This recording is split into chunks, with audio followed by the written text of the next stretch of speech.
Okay, music fans, welcome back. Harmless Dave here, talking real music, talking real issues, talking real thing-related issues in real time for real people, just like you, just like me. All right, so a day goes by, and then there's another story about Eric Clapton, because he's got a new song coming out, and we have to dissect the song, who he wrote the song with, and why maybe you shouldn't spend any time on Christmas Eve listening to the new Eric Clapton song. They didn't say that, but there is an old adage, and maybe Eric Clapton and the people who promote Eric Clapton, his record label, they should look at it this way, seriously, because any publicity, guys, is good publicity. Any publicity. Because if they're going to tell you, oh no, Eric Clapton wrote a new song with a thing skeptic by the name of Robin Minotti.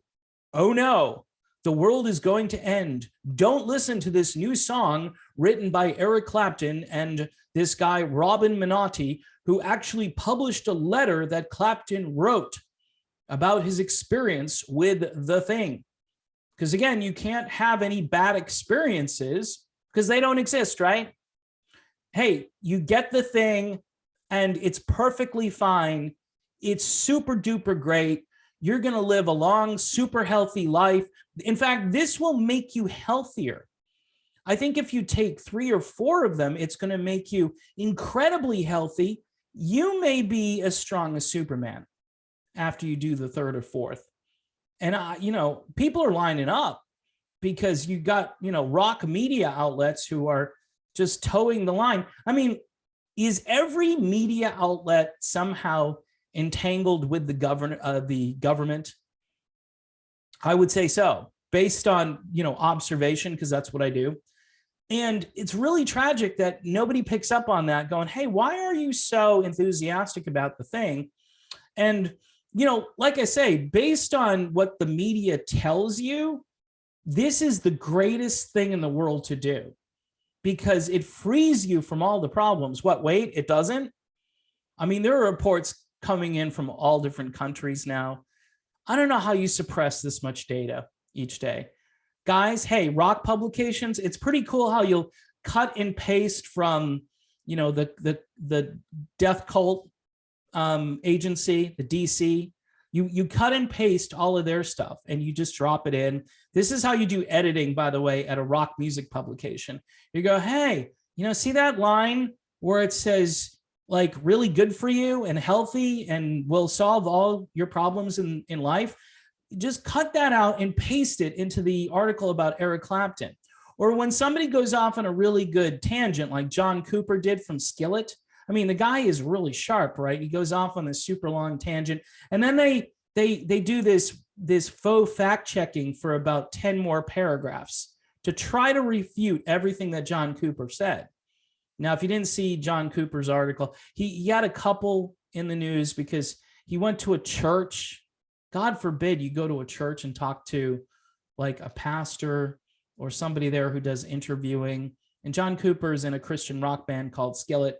And, you can't mix those things in the mainstream media because they get all like sort of weirded out by people who have faith in things other than the government. So in any event here, the article, which again, I tried to read, but I found it to be a bit humorous because they go on to say, though Heart of a Child does not directly confront the thing-demic or the lockdowns, the way some of Clapton's other recent work has, there appear to be veiled references within the song's lyrics. Noting these lines, and again, that wonderful publication, who I think impugned Eric Clapton and said that he should, retire and be dignified. What's interesting is Clapton seems to be very busy. Oh, they don't know how to deal with this. They're hoping for retirement, a dignified retirement for Eric Clapton, but apparently he's really busy. So here are the lines in question. We lost the love of a man. I was proud to know. They locked you down, boy, made you grieve alone. and turn off the TV, throw your phone away. Don't you remember what your daddy used to say? And they think that is just horrible lyrics because it is a veiled reference to the thing-demic. Now, turning off the TV might be the best thing you ever do for yourself. So I would say these lines are more about being healthy and being free. And he's grieving the loss of somebody he knew. They locked you down, boy. Look, lockdowns are really great. And I'm a little perplexed as to why Eric Clapton doesn't enjoy a good lockdown. I mean, don't you all love lockdowns? Don't you want to be locked down? The more I look at humanity, like a certain group of humanity, they're waiting to be locked down again. Please lock me down.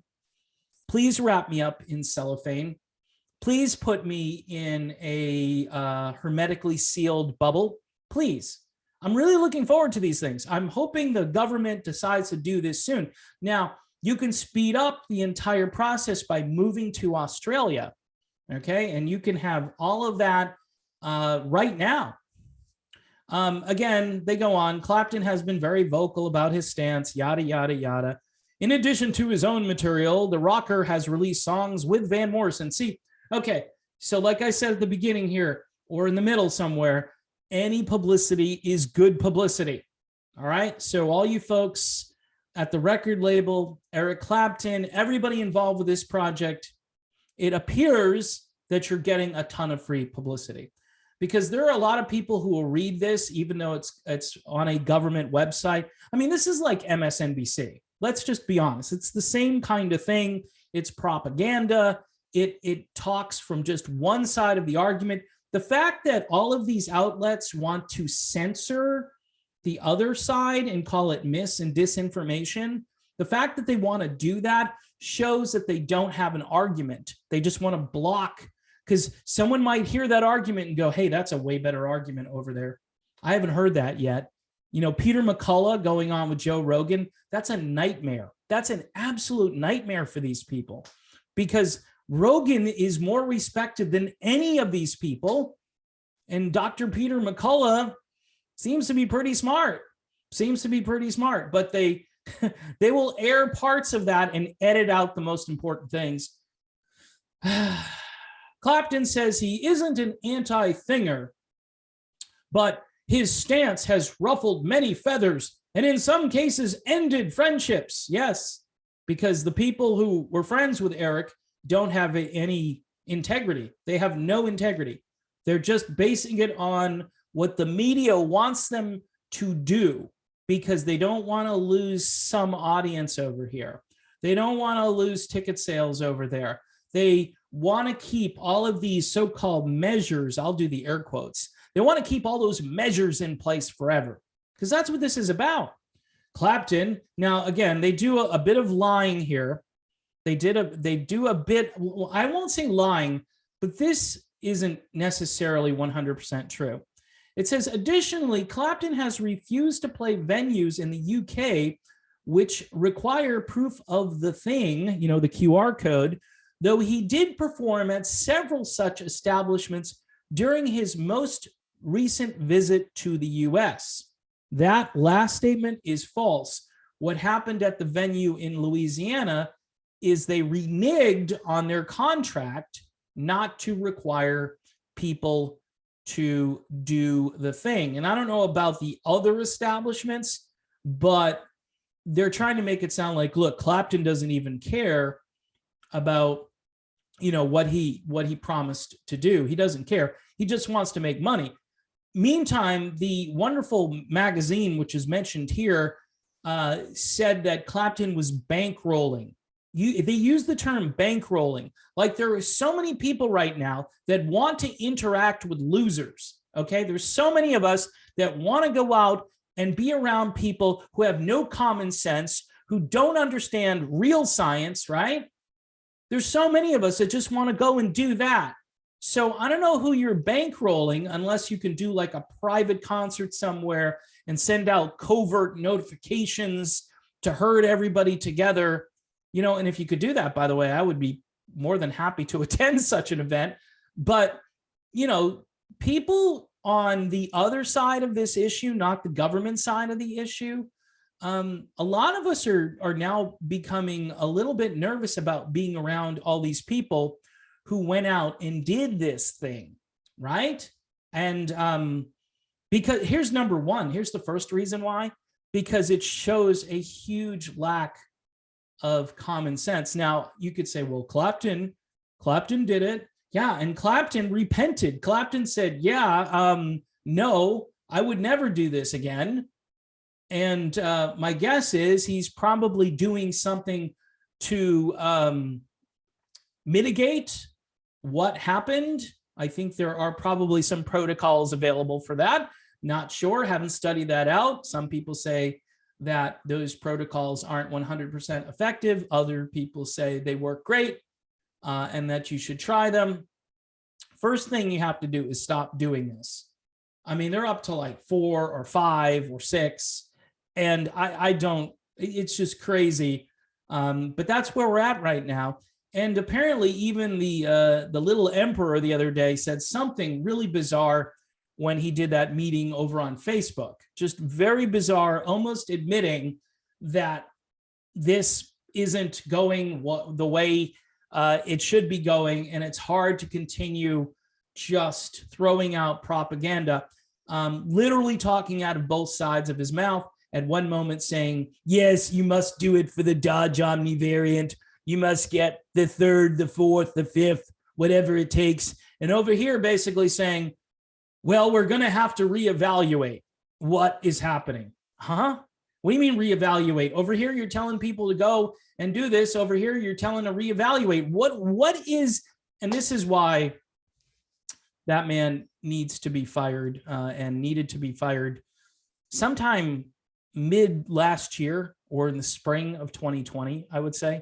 He should have been fired. And this isn't even, I mean, he is the highest paid government bureaucrat in the entire country. He makes more money than the president of the United States, which, by the way, you know, he shouldn't be making the money he's making right now either. The whole thing is corrupt. The whole thing is corrupt. And these little media outlets, it's like death by 1,000 cuts.